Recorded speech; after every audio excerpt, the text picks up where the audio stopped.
Music producers, you need to understand this one thing about SoundExchange to make sure you're not missing out on any money. SoundExchange is an entity in the United States that collects digital performance royalties for the digital performance of a sound recording, with the bulk of the royalties coming from SiriusXM and Pandora. When it comes to these royalties, there's two sides of the coin. There's the rights owner's share, which is 50% of the royalty, and then there is a featured artist share, which is 45% of the royalty. 5% of it goes to a SAG-AFTRA fund for backing vocalists and instrumentalists. So most music producers are probably aware that it's industry standard, at least in the United States, for them to receive a portion of the featured artist share. This is usually handled at the stage when the producer does their producer agreement with the artist, at which time the parties will fill out the SoundExchange LOD, and usually the artist side will submit it to SoundExchange. LOD stands for letter of direction, and that LOD tells SoundExchange how to allocate a portion of the royalties to the producer. In recent years, more and more labels and distributors have been entering into direct licenses with companies like SiriusXM and Pandora to collect the entire royalty for the sound recording performance. They're not obligated by law to go through SoundExchange to collect that royalty if they can negotiate the license themselves. That means the label is collecting 100% of the royalty, which would include the featured artist share. And then that royalty is to be paid out to the artists per their artist agreement. But if you're a producer and you have a share of that artist royalty,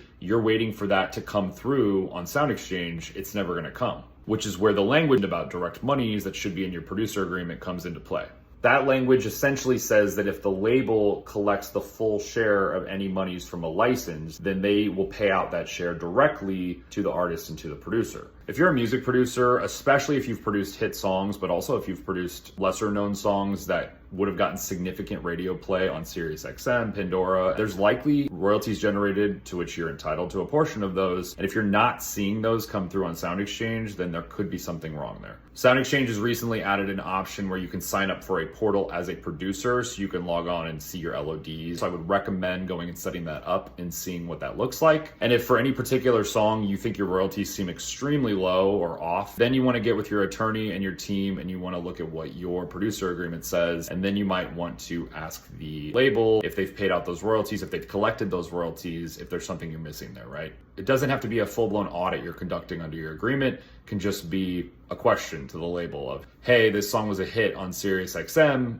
and I've gotten paid nothing. Have you guys collected royalties? Where's our share? Make sure that the artists that you're producing for are submitting these LODs, and you can go into your account and check that, because if those LODs aren't on file, you are not gonna get any money from those songs because SoundExchange doesn't know that they're supposed to send a portion of it to you. I'm the Music Law Guy, and I got your back for all things music business tips. Be sure to follow for more.